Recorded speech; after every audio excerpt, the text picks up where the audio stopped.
sommes de retour sur le plateau de TV Finance. Merci beaucoup si vous nous rejoignez à l'instant. Comme convenu, nous allons suivre les tout premiers échanges du jour à la Bourse de Paris avec Eric Seban. Bonjour Eric. Bonjour. Bonjour, merci beaucoup d'être avec nous ce matin. Eric, le DAX qui a tenté hier de raccrocher les 13 000 points malgré une publication d'un zoo allemand au plus bas depuis plus de 10 ans.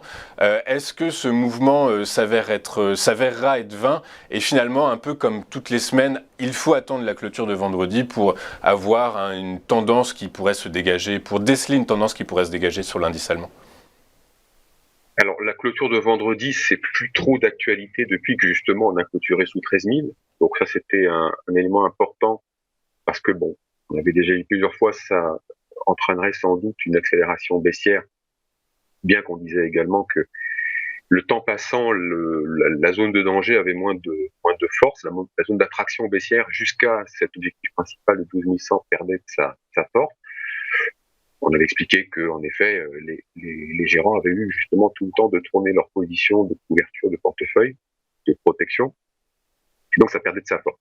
Il n'empêche que, bon, la clôture sous 13 000 s'est produite, la glissade s'est produite, mais elle était modérée. C'était un petit peu attendu. On a été touché directement aux 12 500, 530 premières zones de résistance, de support, dans la baisse. Et puis, rebond technique, c'est ce qu'on disait la semaine dernière, seulement un rebond technique et pas davantage. On a repris 3,5% en rebondissant sur cette zone. Ça a commencé mercredi, ça s'est poursuivi jeudi, vendredi, et puis ça s'est arrêté à 12 900. Première résistance de la zone, comme envisagé, puisque en effet, on l'avait dit la semaine dernière, un rebond technique et pas davantage, mais pas non plus d'ailleurs de conviction quant à une accélération baissière. C'est ce qui s'est passé. Ce scénario, pour l'instant, est en complète réalisation. Pourquoi pas d'accélération baissière? Parce que principalement, justement, les gérants sont protégés. Voilà, donc ils ne sont pas contraints de vendre. Donc on n'a pas de contexte qui peut nous amener vers justement des prises de position directionnelles fortes. C'est pour ça que on va probablement continuer à latéraliser sans nouvelle particulière entre 12 500 et 12 900.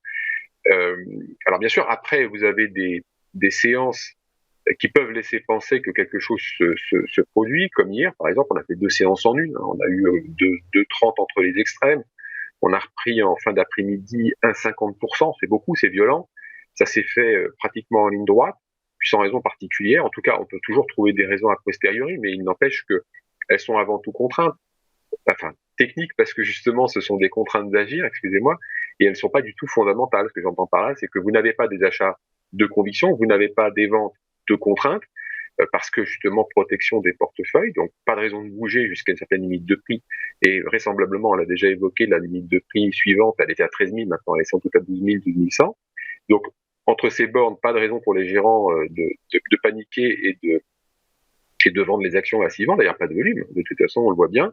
Et donc ce que l'on a principalement, comme on n'a rien sur le plan du contexte, parce que du point de vue économique, depuis la semaine dernière, ça n'a pas passé grand-chose. Sur le plan sanitaire, il y aura effectivement beaucoup de nouveaux cas, mais bon, ça n'engendre pas de panique ni même de perspective. En tout cas, je lis pas grand-chose, faut être honnête, mais je n'ai pas entendu de choses allant dans le sens qu'on s'en occupait beaucoup, que ça préoccupait beaucoup. Sur le plan géopolitique, il n'y a pas non plus grand-chose de nouveau. Donc sur le plan du contexte et de la visibilité à moyen terme, il n'y a rien de nouveau depuis une semaine. Donc pas de réaction par rapport à ça. Sur le plan du flux, c'est ce que je vous disais à l'instant, il n'y a pas de vente de contraintes, il n'y a pas d'achat de conviction non plus, parce que les perspectives ne permettent pas d'envisager autre chose que des arbitrages sur des positions. C'est ce qui s'est passé, 12 500, 530, objectif baissier, les vendeurs achètent leur position, c'est normal, ça rebondit, c'est un rebond technique, c'était anticipé, ça s'est passé de cette manière-là. Il n'y aura rien de plus, sans catalyseur particulier. Donc pas d'achat de conviction, pas de vente de conviction, un contexte qui ne change pas, on crée de nouveau en fait sous le soleil. Voilà, il y a du soleil, c'est tout ce qu'on sait. Et pour l'instant, le marché erre au gré des supports et des résistances avec beaucoup de régularité pour le coup. Là, vraiment, les supports et les résistances de la zone sont bien marqués. Il devient assez prévisible dans son comportement. Et justement, le scénario en place, en tout cas en ce qui me concerne, c'est la poursuite justement de cette évolution entre les niveaux principaux, tant qu'il n'y a pas de nouvelles de nature à faire bouger les opérateurs. Parce qu'il n'y a que ça, pour l'instant, en tout cas, qui peut les faire bouger. À partir du moment où vous n'avez pas des gens qui sont en obligation d'agir et qui n'ont pas de conviction non plus, il ne se passe pas grand-chose à part gérer les affaires courantes. Un flux spéculatif qui est surtout présent, c'est normal. On n'a pas trop de densité, pas trop de volume. Et puis, il y a des paris qui sont faits à très court terme. Quand le marché bouge un petit peu pour une raison qui peut être celle que vous avez évoquée, eh bien, ça corrige très rapidement. Il faut protéger les positions, mais ça reste un flux essentiellement spéculatif. Ok, essentiellement spéculatif. Merci beaucoup, Eric, pour vos explications. Je rappelle que vous êtes trader et coach et qu'on vous retrouve tous les mercredis matins dans le live de TI Finance. On va marquer une pause et juste après, ce sera l'heure de retrouver Daniel Cohen-Delara et ses Market Movers. À tout de suite sur TI Finance.